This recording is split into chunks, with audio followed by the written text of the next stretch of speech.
Welcome to part 2 of our series, Getting Started, Reinforced Concrete Building Design in Revit.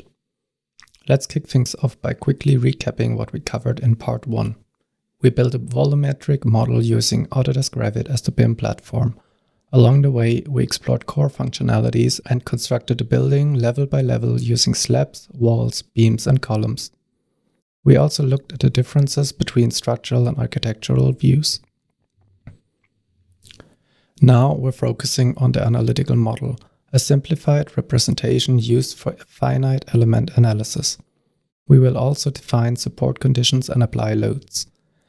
Let's dive in by switching to Revit. On the Analysis tab, we find all the tools needed to generate an analytical model.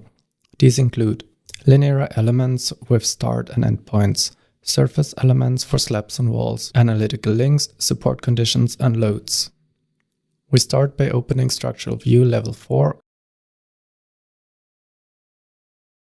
and create our first analytical panel for the slab with the command panel by boundary, and select the appropriate level.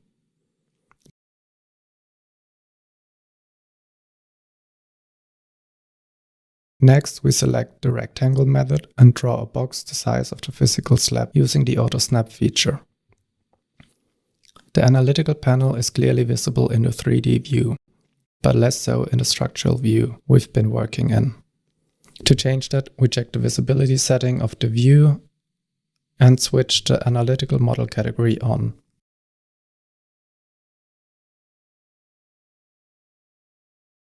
In addition, we turn the view into a wireframe, and then we can see the boundary of the analytical panel better.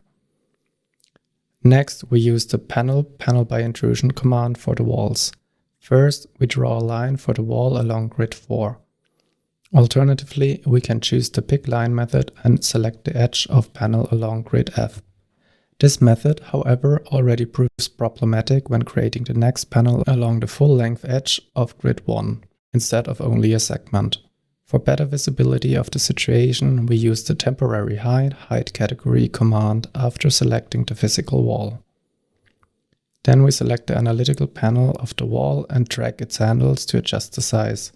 We see another problem immediately. Because the panels of the wall and slab share a node in the corner, this operation would affect both. Let's undo this through Ctrl+C and ignore the wall for a moment. Next, let's draw the beams using the member command start endpoint definition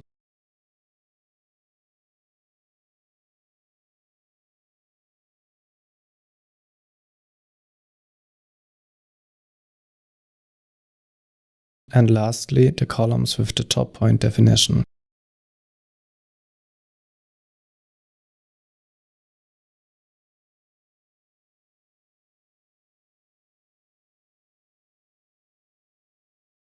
To see the analytical members of the columns better, we also hide the physical columns in the view.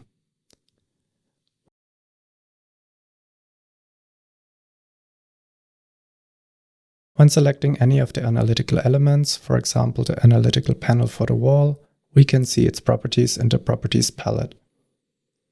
The relevant properties such as structural material, structural role, and thickness are all empty and need to be filled manually.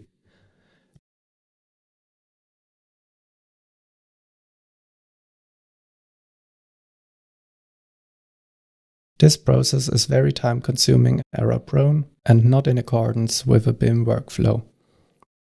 Therefore, we are going to undo the last few steps and instead generate an analytical model more efficiently by using the information which is already contained in the physical model.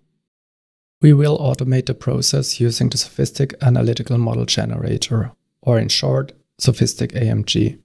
To do so, we go to the Analysis tab and click on Show, which opens the AMG side panel. Without any elements selected, we can see the 3 main steps of the process: prepare, generate, and checks.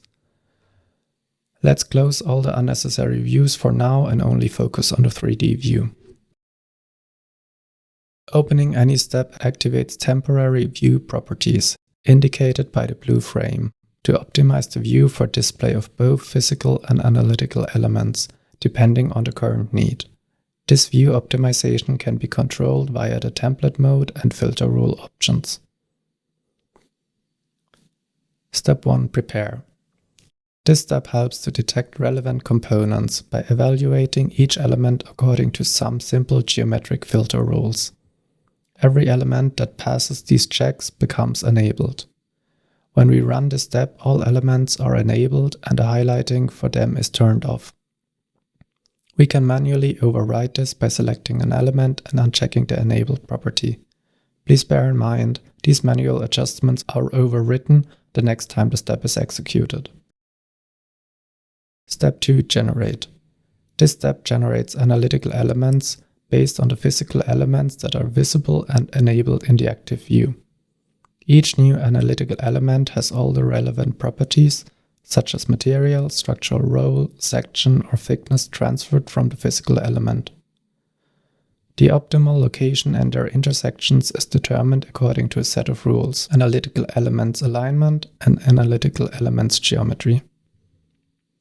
Even though our model is simple, complexity can grow quickly. Imagine a few walls, a slab and a beam, all intersecting in the same place. If we reduce everything to center lines, we might get discontinuities, like a jump at a recessed wall. This can cause meshing issues or singularities during analysis. To avoid this, AMG uses optimization strategies which are guided by the following principles. Element priority describes the weight each element category has while finding the optimal location. For example, a comparatively higher value for the setting beam perpendicular leads to the analytical elements being closer to the center line of the physical element. In contrast, a higher value for column moves them to the center of the physical column.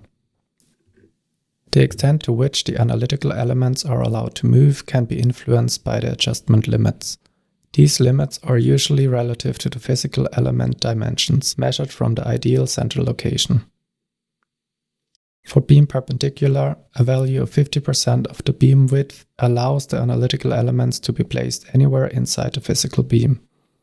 And for beam longitudinal, a value of 20% of its length means the ends of the analytical member can differ in that range, also extending beyond the physical element.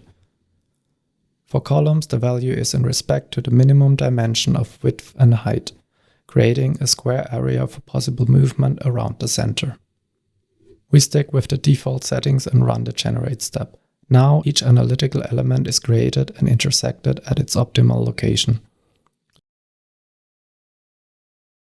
Let's save this optimized view using Save View under Generate so we can reuse it later.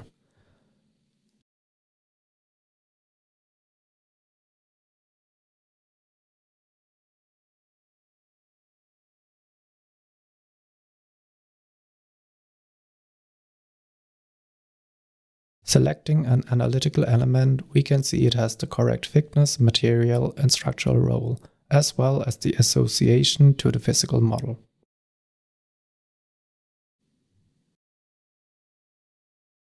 Let's display the grid lines in this new view as well. From the top view, we notice some small misalignments, where nodes are close but not properly on a grid. We know from earlier that manually adjusting each object through drag and drop is tedious and might have unwanted side effects. Instead, let's use the Align to Grids feature of AMG by selecting grid lines and enabling them. Then we rerun the Generate step and look at the results again.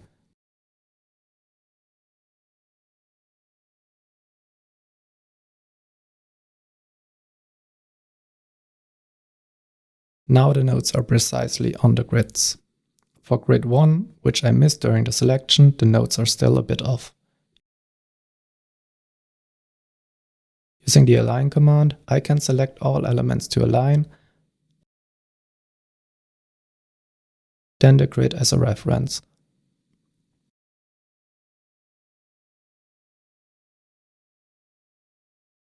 Please note that these adjustments will be lost during the next rerun.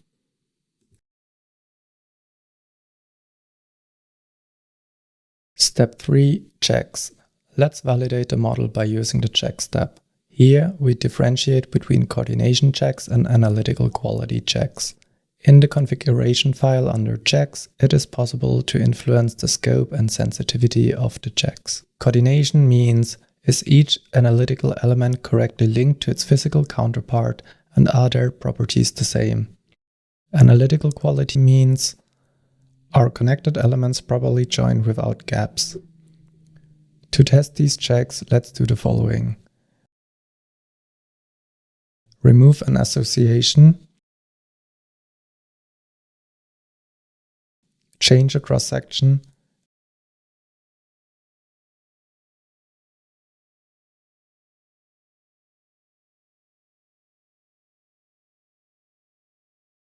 And move a column through dragging.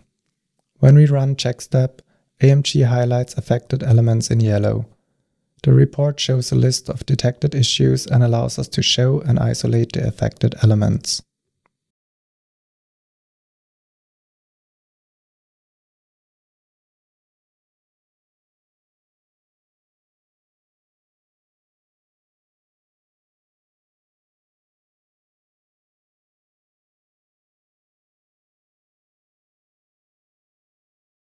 Let's undo these changes and continue.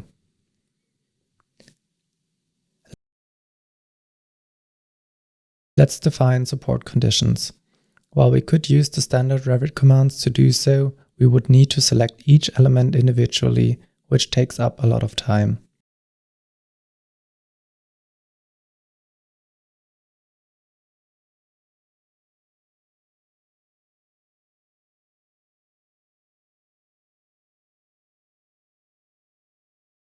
Instead, we can also use the tools provided by AMG, for example, boundary conditions for points and multi-select via a selection box to create all the supports at once.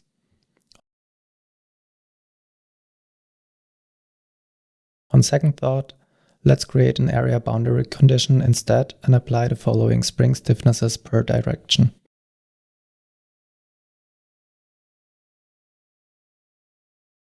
X and Y direction 1000 kN per cubic meter.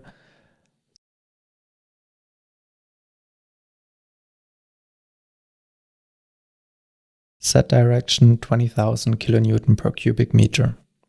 Before we enter loads, let's look at load cases and actions.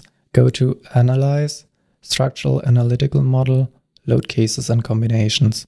For this project, we'll use dead loads, live loads and snow loads. Let's delete the unnecessary load cases. Each load case is linked to a Revit nature, which we will later map to SOFiSTiK actions. We also clean the load natures and quickly create another load case DL2 for dead loads.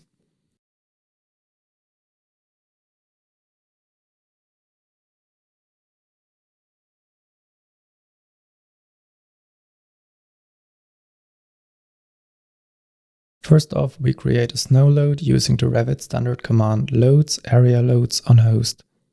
Before we select the analytical model of the roof as the host, we apply the correct load case, then select the panel. Because we didn't specify the load value, we select the load again and change it now. Next, we are creating the live loads. Because this load is the same for multiple panels, the AMG command is better suited. Let's use loads area loads and select the panels for the slabs through a selection box. After clicking finish, we can set the load case and load value as desired.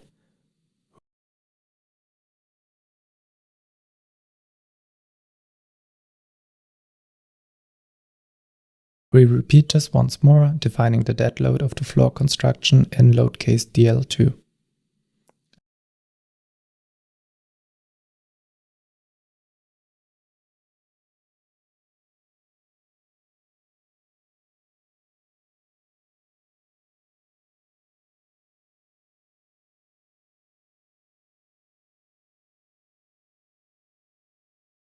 At last, we want to change the load case numbers to our liking.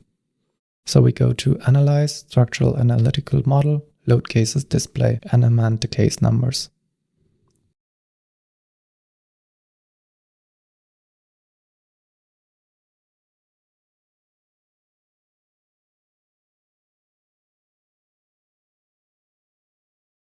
With all loads applied, our model is ready for structural analysis and design.